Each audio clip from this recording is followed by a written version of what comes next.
Hi and welcome for our session related to the interview guidance program. So in this interview guidance program, as we are highlighting the various subsegments, here we can see that we are going to identify what is required for the personality test. So there are some key takeaways we have created in this session for all of you, so that any and every civil services aspirant, whether you are actually appearing for the interview right now or you are aspiring to appear for this interview in the years or the months to come, you acquire these traits within yourself so that you have a fair chance to get selected. So here, as we start with this given subsegment, first you should know the objectives or the goals, the prime goals that we aspire to achieve related to the personality test. So first and foremost, we can see that what is it that is expected from a civil services aspirant which is put to test.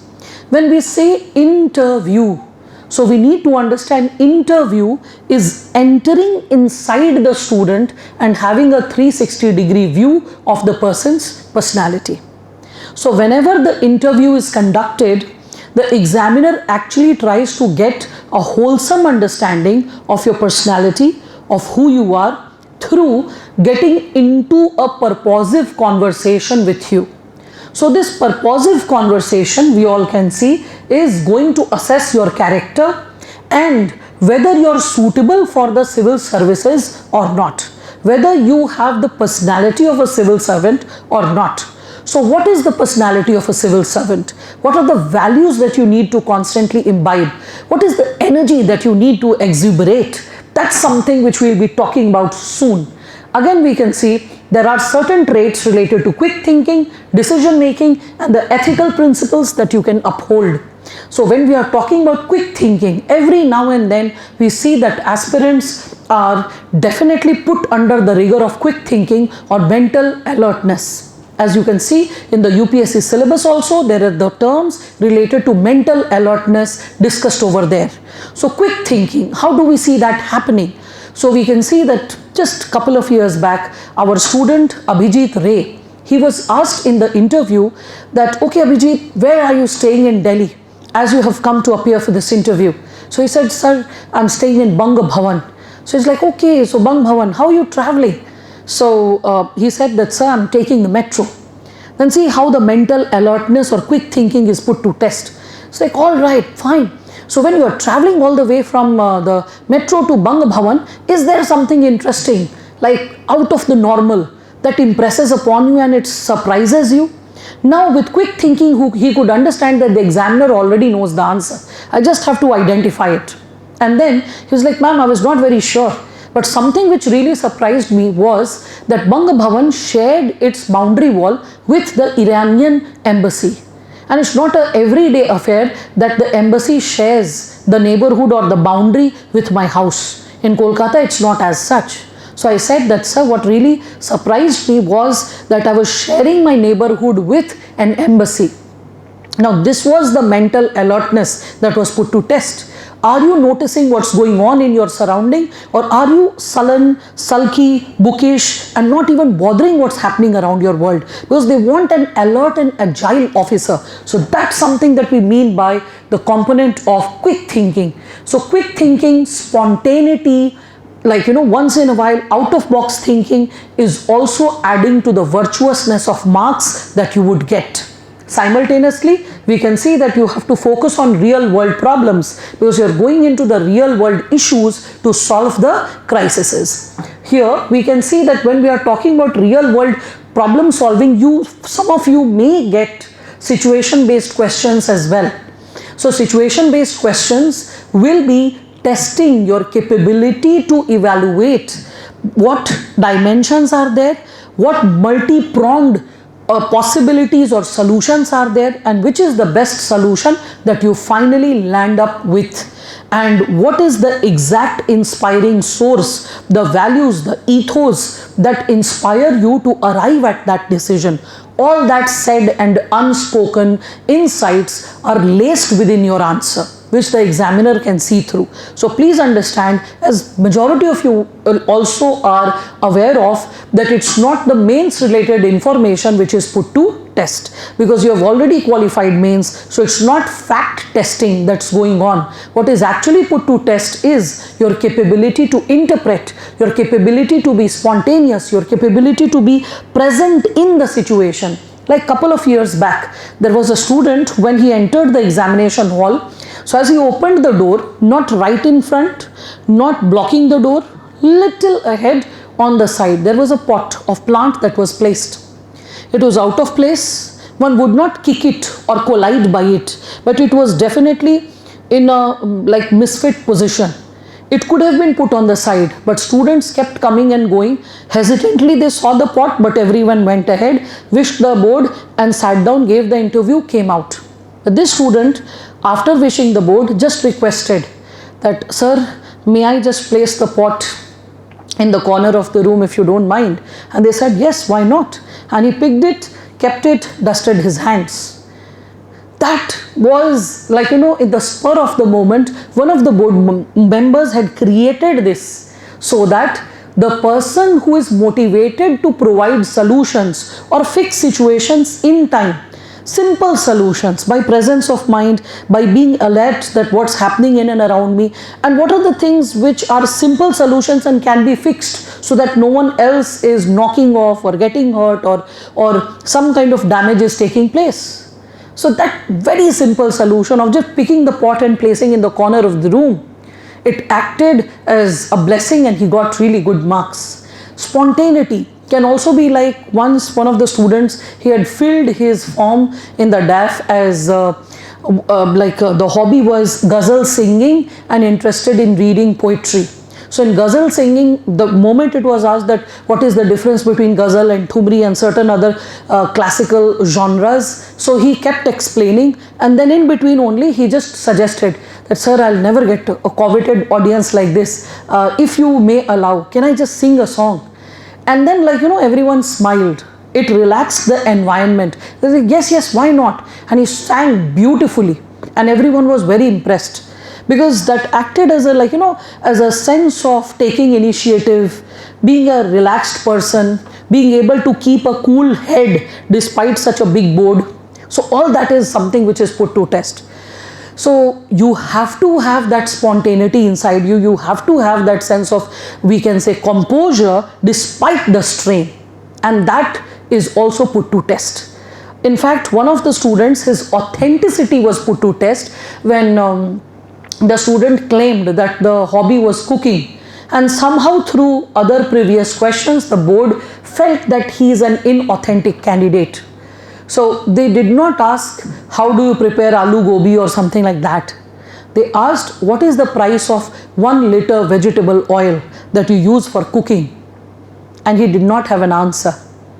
So they were like, so be honest, are you actually into cooking or not? Or have you done rote learning related to different kind of nutrients and different kind of combinations and stuff? So because they can see through the authenticity. They are your parents' age and they know who's genuine and who's not. Most of the times you really need to be crooked to get past that level of intellect and that level of time-tested wisdom and understanding. Anyway, so with respect to it, when we are talking about it, how do you exhibit the presence of mind? So always try to pick the subtle cues that the interviewer is throwing. Like one of the students, Gaurav, last year in his interview, the interview board said that, well, sometimes taking and giving gifts should be allowed in civil services, and to a certain extent it's good also, because it improves communication skills between the common masses, the civilians and the officers. So what is your opinion about it, Gaurav? So he ended up saying that, sir, I think that for taking and giving gifts, I'll always prefer my family, my loved ones, my friends. I don't believe in taking gifts or receiving gifts from random strangers. To which the board member dropped a cue. Please think hard. Is it really wrong to accept gifts like completely from random strangers? Why not some small gifts and once in a while some exchange of gifts? To which he again did not take the cue. He did not see that the board member had a displeased face and is pressing this person to reconsider the opinion. and without taking the cue, he just became adamant. Adamancy should not be a part of your personality. You should come across as a flexible person, not someone who's flexible with civil services values, flexible in terms of your conduct, your demeanor, your behavior. Because the moment the board member dropped the cue, that think again, he could have thought that, well, sir, I can accept a flower bouquet if I'm going to a school and meeting children. I can accept a painting if a child has drawn something beautiful. I may accept a shawl if I am being felicitated at some award ceremony.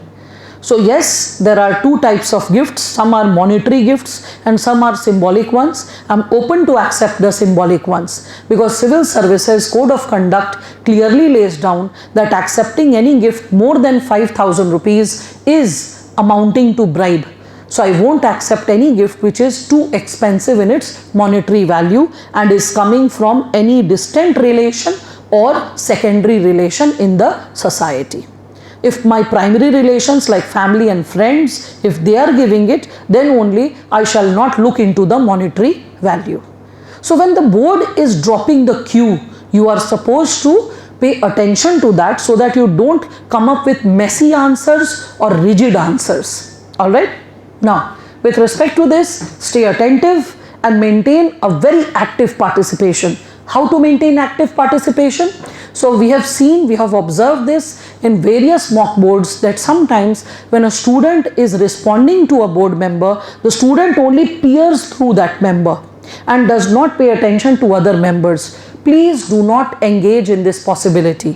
Whenever a member is like asking you a question, yes, pay more attention to that person, but please keep throwing glances to other members as well to maintain a balance and to keep every other member also engaged with you, not to feel ignored or neglected, that whether I pay attention to the answer or not doesn't matter, the student is not even bothering to look at me.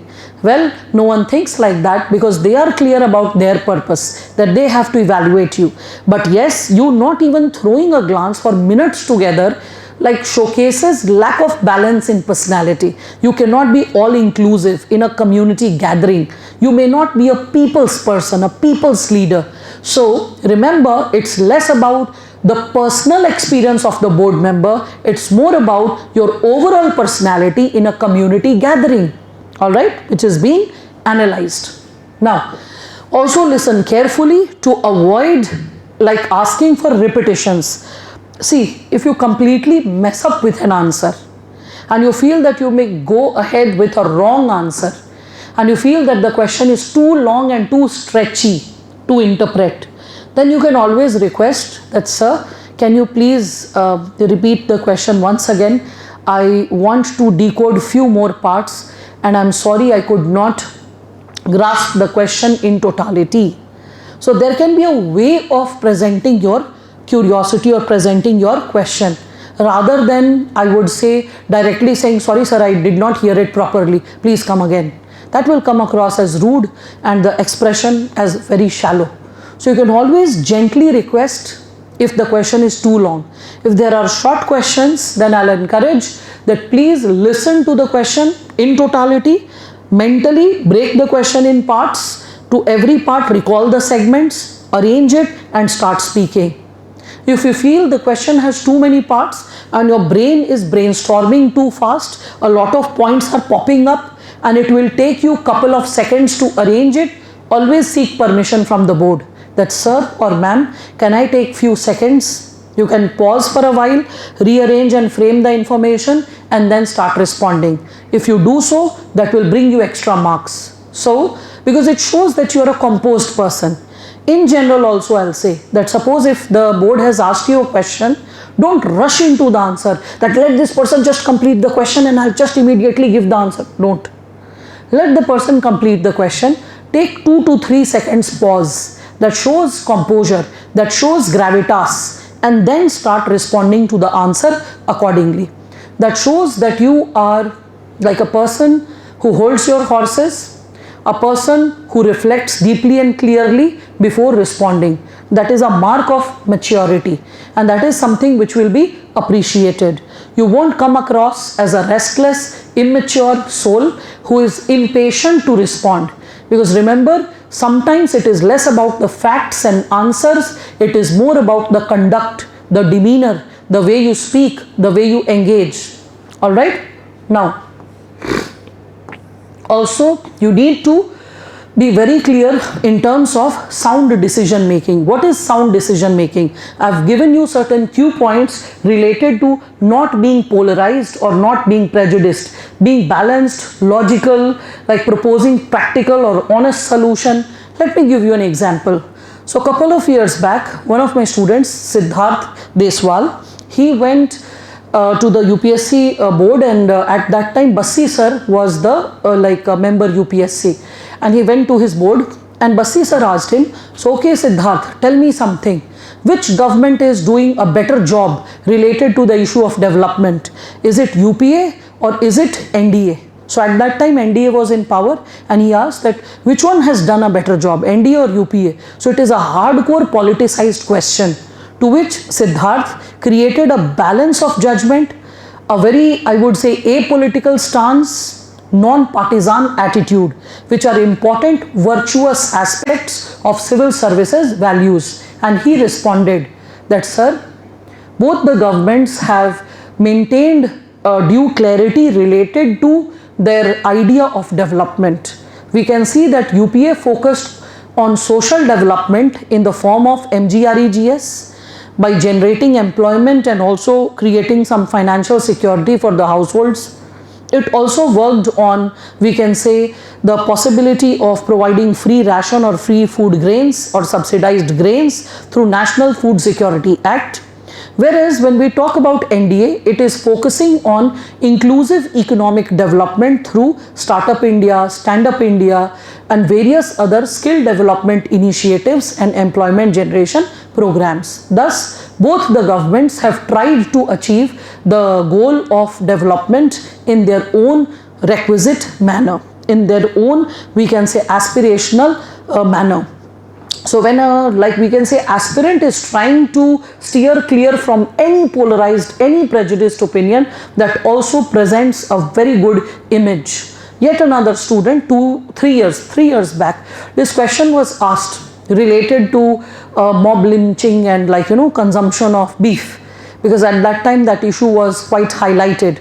So this question was asked that what is your opinion? Should we suggest the various communities living in India that they should refrain from eating beef, respecting the sentiment of other mainstream communities in India? So can we suggest this? Now see, it looked in the garb of suggest. It was actually something which was against the, we can see, against the fundamental rights, and it was something which was contesting even to a certain extent the DPSP. So the thing is, you cannot suggest a community when we are talking about how to pray, what to eat, where to go, what to wear. You can't. This is the duty of the state through, we can say, positive secularism, that it can interfere with those customs and traditions which it feels is promoting discrimination, injustice, inequality, imbalance. But consumption of food in private life is not something which is triggering the same. Henceforth, the state shall not intervene in this, and you, the individual, or you and your community cannot suggest any other community.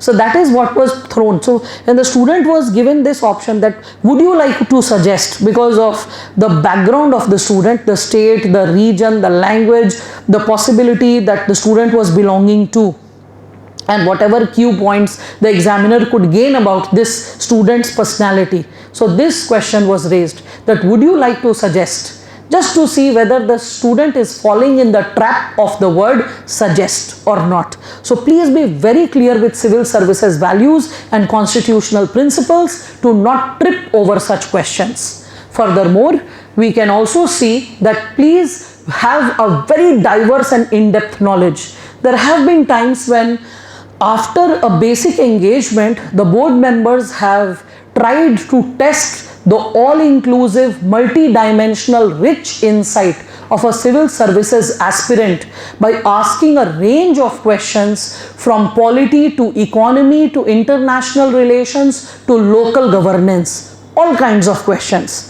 Sometimes the questions are also raised by asking the student that have you gone through today's newspaper? And sometimes civil services aspirants, when they go for the interview, they sometimes don't even see that day's newspaper, whereas the examiner has seen. So would be picking an issue from the newspaper and then carrying forward the conversation.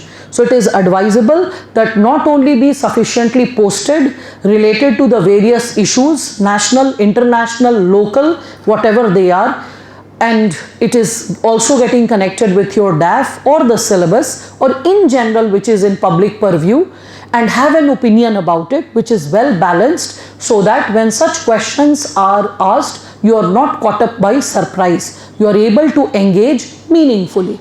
Furthermore, we can see that please stay informed about the current socio-economic challenges, so that when you are offering solutions, it is well guarded and well guided. Simultaneously, stay very well informed about the current socio-economic perspectives happening in the society, to which I said be thorough with the news and that day's newspaper as well. Alright, then we can see leadership and teamwork. Do not try to hold it all. If someone asks you that what is the better way to govern, leading from the front or leading from the back, many of the situations students have the tendency to choose leading from the front, whereas truth is you should have the quality of both, leading from the front as well as from the back. So you can remember that when APJ Abdul Kalam sir was the chief scientist, and when one of his missions had failed, then he took up the onus of responsibility and he said that I take the responsibility of this failed mission. It was under my guidance that we were unable to do this, whatever that mission was. I'm forgetting the details, but I was very inspired when I read that he took the responsibility on the behalf of his team. That's the mark of a great leader, that if things go wrong, you take the front seat, you take the leading position, while when there is a successful mission, you will generally see that the chairperson of ISRO, or in the past we can see the other chairpersons, they have always taken the back seat and they will be always giving the credit to the junior scientist, that it's the team, it's all the other people who have made this mission possible. So we can see that leading from the front when there is a crisis, leading from the back when there is a jubilant environment, there is a success story. That's the mark of a great leader. So always have a very wholesome understanding of what is required, and as per the suitability of the situation, take the side. So when we are talking about leadership and teamwork, please understand the beauty of it. Civil services is not a political job or a political post or a position. It is a teamwork. And without the teamwork, a civil servant can never ever be successful. So regarding your team, respecting your team, honoring your team, recognizing your team and keeping it motivated constantly is an essential feature, and you need to constantly understand this given possibility. Also uphold the values like equality, fraternity, justice, rebuking your members, underestimating them, getting them to do all those household chores which is not a part of their code of conduct or their duty, official duty. You have to refrain from all of it. And if you get to, suppose there is a case study where you have been introduced to a situation where such an action has been taken, and then it is asked that what would you do? So never support that act. Show different types of steps by which you will try to fix the situation. Maybe by advising the person, maybe by writing to the senior. There can be so many ways, okay? But never ever support anything which is against the team spirit or against the code of conduct. Yes, please go through the civil services code of conduct and rule of law. If you are, and of course code of ethics, if you are well versed with it, your answers will always reflect those insights when you are speaking in the interview. So having an understanding of the theory and being thorough with the theory facilitates the language you use, the examples you use in the main interview. So that's something which I'll advise. Also, go through the key highlights of second ARC, because your answers will be guided by the second Administrative Reform Commission report, because the administrative reforms which are expected are the ones that you will be speaking through your thought and action that you would be taking on ground, and that will also work in your favor. Furthermore, please be very thorough with India's cultural diversity and the global harmony that you aspire to create. So be thorough with the diverse possibilities of India's culture, and that is done by definitely going very thoroughly with not only, I would say, the different books that you are surrounded by. There are amazing books beyond your academic purview as well. So get into voracious reading. Other than reading, you can also watch docu-series which can also empower you. Read like Discovery of India or Bharat Ek Khoj TV series, so that you have a comprehensive understanding of the diverse historical background of India. When your answers are loaded with insights and examples, we can always sense it, and that is definitely rewarded. Again, furthermore, keep giving a lot of examples and collaborations from your experience from the past, during your school days, college days, what you did, maybe your friends did, maybe your professor or mentor did, that was inspiring for you. So you can take a lot of examples from there as well. Can you take examples from the present day bureaucrats? Well, I will advise two things. First, if you can remember the retired bureaucrats, that will be fine. If you are remembering the present day serving bureaucrats, then I will advise, rather than taking the name of the bureaucrat, it will be better if you take the name of the district and the bureaucrat over there. Suppose you remember the name and the chairperson or the person says that, oh, do you remember the name? And suppose you are saying that, sorry sir, I remember the district and the work that was done. I probably should have remembered the name of the person, but do not try to internalize or memorize all the amazing bureaucrats' work that they have done on ground, because that will show that you are into hero worshipping. This job is not about hero worshipping. This is about teamwork. That's why I'm encouraging you. Remember the work, remember the district, the position, which person, whether it was the DC or the DM who did the job. That is more important, because it shows that you are not highlighting the individual, you are getting inspired by the work and the diverse options that are happening around you at ground level. So that is something that will be advisable when we are talking about this given possibility. So it is very much advisable that you can pick up examples and you can talk about it, but real life examples, and preferably the work. Focus more on the work rather than the name and the individual, so that no individual glorification is done. Also, what I'll advise is, go for providing your answers very analytically. That shows that you are a logical person who is not guided by common sense, who is not speaking things out of sheer judgment or preconceived notions. You are a person who is speaking on the basis of the insights that have been gained over the time period, on the basis of wisdom, the knowledge, the logic that has evolved or developed with time. So when we are talking about it, you can always go through your answer, reflect it very thoughtfully and thoroughly before responding towards it. When there is a wholesome insight, when there is a reflective and cause effect, or we can say the causal explanation in your answer, it makes it engaging and it makes it believable.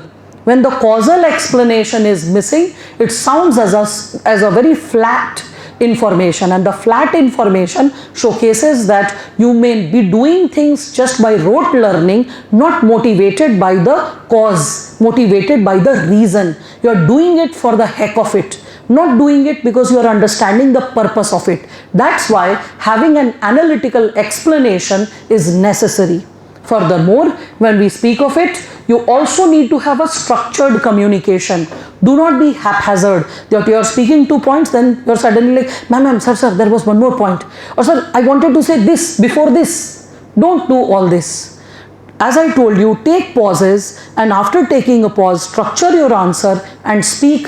That is far better than getting messy with your content. Alright? So it is always advisable, whenever the questions are asked, frame your answer before you speak. And how to frame? Take few seconds pause. If it is a 3-4 second pause, you don't need to seek permission. But if you feel the question is too long, then it is advisable, request the board member that, sir or ma'am, can I take few seconds? It does not backfire, trust me. It really gives a sense that you are a reflective person. You do not speak things for the sake of it. So when you are a reflective person, then the way you speak and what you speak makes a lot of difference. Alright?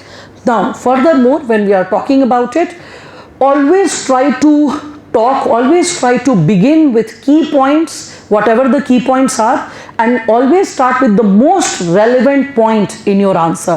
Whatever is most relevant to the question that has been raised to you, start with that point, because that is something which will give you extra marks. Along with that, please avoid any unrelated information. Don't speak things because you know it. Speak it because it is relevant to the question that has been asked. And don't do some mumbo jumbo in the name of information sharing. ऐसा भी हुआ था sir, और फिर पता है ऐसा हुआ. You are not sitting for a casual conversation. So always be very careful that whatever you are speaking, what kind of impact it bears. So the information should not be confusing, it should not be ambiguous, it should not be contradictory. Whatever it is relevant to the question and it is well framed. Most important points are towards the start, and a wholesome thought-provoking reflection, an idea for future, a value that is being upheld is spoken towards the end of the answer. So start with the core concerns and towards the end uphold some value, uphold some insight which adds weightage to your answer. Furthermore, another segment which I'll really press upon is integrity. Ethical and intellectual integrity. Integrity is master or boss of all civil services values. Just think about it. Without integrity, can an officer be honest? Without integrity, can an officer be, we can say, neutral? Without integrity, can an officer be a committed and dedicated officer? An officer who is corrupt or lacks integrity and is not implementing the schemes and policies properly, who is like exercising cruelty towards the vulnerable sections, lacking compassion and empathy towards the vulnerable sections, it is all due to loss of integrity. So that's why I said integrity is the boss of all civil services values. If you have integrity, means you are an accountable person, you are a trustworthy person, you are a transparent officer, you will be unbiased, you will be a person who will be non-partisan in your attitude, you will be very committed to the services, rather dedicated to the services. So all the core civil services values gets reflected just by exercising that integrity. That's why I say it's the boss or the master of all civil services values. So this, try to maintain it in your thought and speech. Don't be inconsistent in the facts that you present. Related to this, when we are talking about it, I remember there was this aspirant who in the interview board, the final interview I'm talking about it, was into this given possibility that when the question was asked related to, we can say, Lehman Brothers crisis, the depression, that economic depression that had happened in 2008-9. So he criticized the Manmohan Singh government for carving and creating certain policies due to which Indian economy suffered in 2008-9, though at that time NDA was in power, but how during the, we can say, rule of UP, or rather during the Congress regime, what kind of mistakes were taken or what kind of economic decisions were taken which led to the mishap, he explained that. Later the interview board flipped the question and asked something related to Dr. Manmohan Singh's decision, and the economic reforms which bailed India out of economic crisis. So after just couple of minutes, after 2-3 questions, when a different question was asked, he just flipped his opinion, he just changed his opinion, and he like went on with what were the benefits of LPG reforms, this, that, a lot of things. That balance that he presented in his later answer, that balance was missing in the previous answer. So this, like, you know, flipping around with your opinion, like once in a while, like I would say, just tossing around with your opinion showcases that there is lack of balance in the sense of judgment and delivery. There is lack of that integrity, intellectual integrity towards values and ideals that you want to uphold.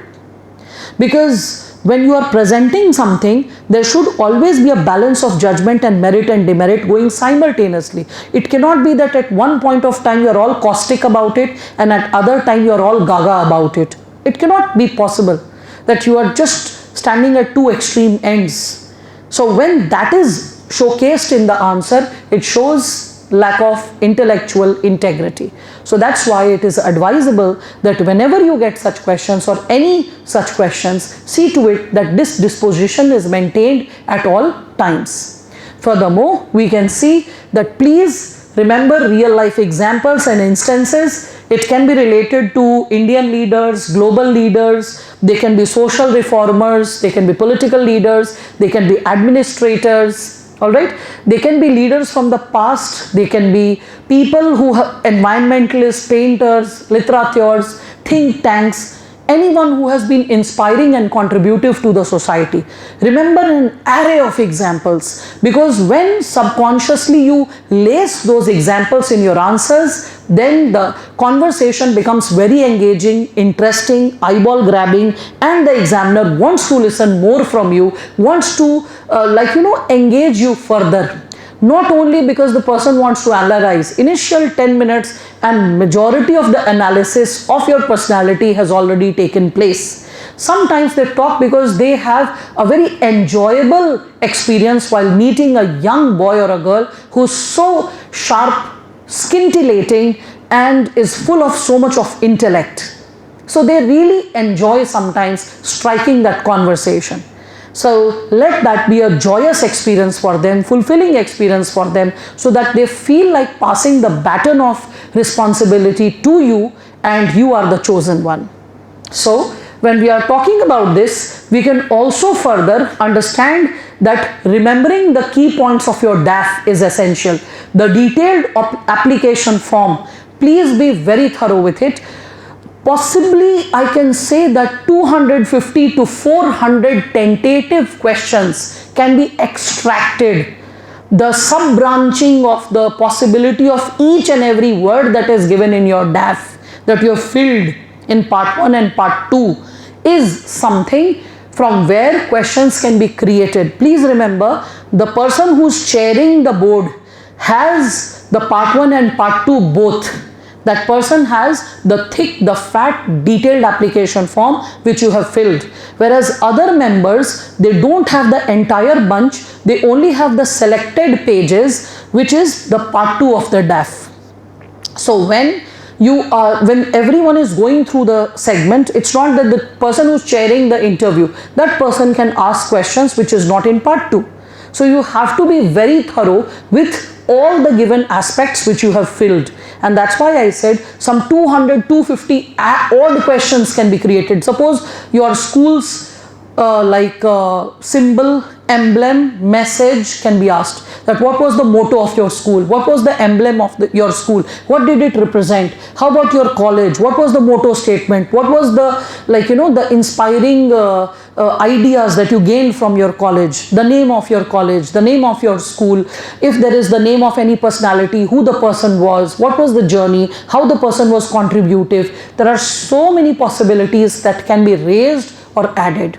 And these are some basic possibilities. Your name can simultaneously encourage the examiner to ask questions. Like just 2 years back, one of my students, Lakshman, was appearing for the interview. Prior to that, you can see Apala had appeared for the interview. So Apala's name was very different.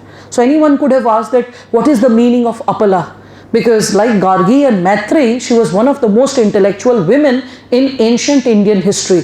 Similarly, I told Lakshman that you will expect a lot of questions, you will experience a lot of questions coming from Ayodhya and Ramayana and the Babri Masjid decision of the Supreme Court, and how do you witness it, what is your opinion about it. So he said that, ma'am, 90% of the mock interviews actually grilled me over that, and I was very well prepared that if those questions are asked, I'll do justice to it. But what happened in the final interview? Just before him, the candidate who went in was from Ayodhya. So all Babri Masjid and Ramayana, Mahabharata that had to be done was done with him. So Lakshman did not face any such question, and the questions he faced were very general in nature and also sociological, because his optional was sociology. So you never know what current dynamics work upon you, what unique situations work upon you and guide your interview. Because you might be heavily prepared, but the contour of the interview can drift into another direction. So preparedness is only to a certain level. What really makes a difference is your temperament along with the level of preparedness. But can preparedness ease your game, ease your journey? Yes, it can. So if you prepare the probable questions from your detailed application form, for which we are there, one-on-one mentorship is also offered by us and our team, our family. But along with that, if you want some personalized hand-holding, the experts do the same. Whether you expect from me or some senior board member, we are always ready to do that for you. So please be very thorough with your detailed application form and the possible questions that can be raised from you. So along with that, there should be confidence, but not overconfidence. There should be grace, there should be humbleness and optimism constantly exercised in your answer. Try to maintain a very pleasant disposition, like a pleasant smile, because everyone wants to know a very pleasant, happy person. No one wants a strange person. Dukh kiske जीवन में नहीं है. The world is suffering. As Buddha said, the moment you are born on this earth, you are tied by the karma and the various other aspects associated with the same. So death, disease, all other kinds of emotional and physiological and material crises. So who is truly, like I would say, in an exuberant state of existence? So what really makes a difference is how you handle the strain, how you handle yourself. So what I can encourage all of you to do is that please have a very optimistic temperament, have a very pleasant face, pleasant disposition. If you don't know an answer, you can always be little serious and you can say sorry sir or sorry ma'am without going over the mood. I'm really sorry, I should have read it, I don't know what to do. Nothing doing. You are not a born genius knowing it all. You're not a walking encyclopedia. You're just a human being. And it is perfectly fine not to know 5 things. That's perfectly okay.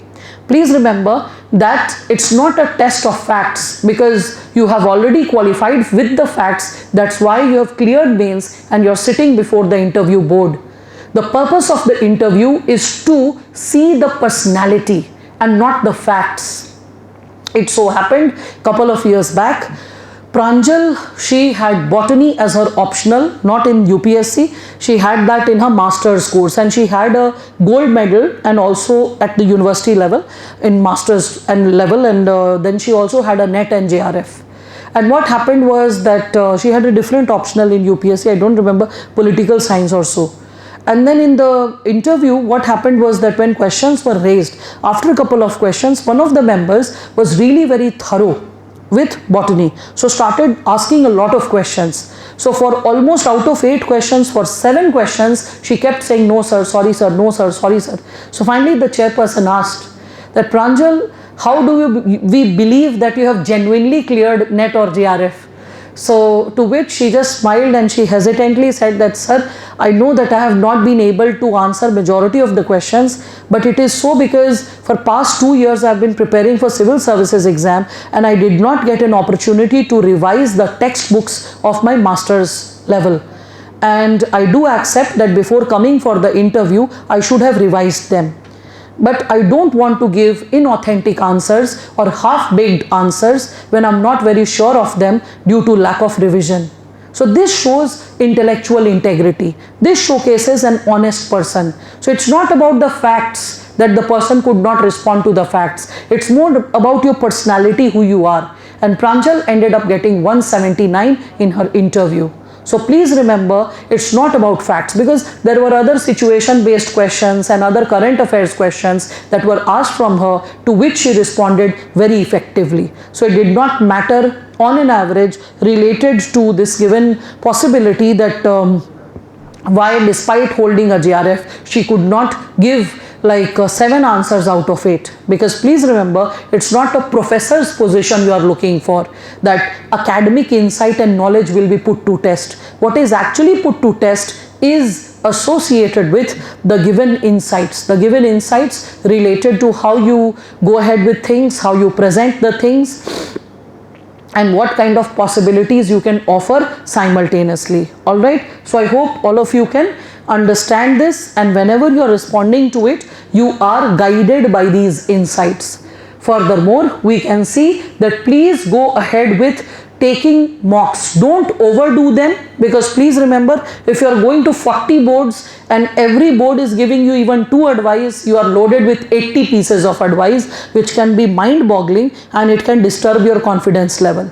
But yes, do not be too reclusive at home and not take any board, because when you are appearing for a mock interview, from your posture to your gesture to your body language to the way you present yourself in clothes, the diction that you have, the choice of words that you have, everything is put to scanner, and we try to fix almost everything. We try to give you certain solutions which can be fixed in due time, something which doesn't make you nervous and scared, rather those insights which can really fix your journey.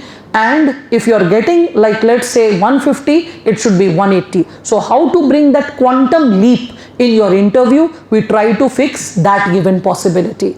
We also try to see to it that what are the individual unique limitations or challenges that you are suffering from, and other than the mock board giving you the solution, if there is some one-on-one personal hand holding required related to content or delivery, we engage with that as well. That's why it is advisable to go for mock interviews, because it eases your journey, makes it more seamless, and makes you identify that what are the things which are within your control and can be fixed. There are certain segments which you can write and prepare, certain segments which you can memorize in terms of presentation and language. So a lot can seriously be done. You can trust me on that with the 15 years of experience that I have tried to bring in related to this segment. So please remember, the impact of how you answer is sometimes more important than what you say. I gave you the example of Pranjal as well. So best wishes for your journey, and yes, congratulations that you have made it so far if you are appearing for the interview this time itself. So see you soon, best wishes, and have a joyous, fulfilling journey whereby you are able to come with flying colors. Thank you so much. Have a good day.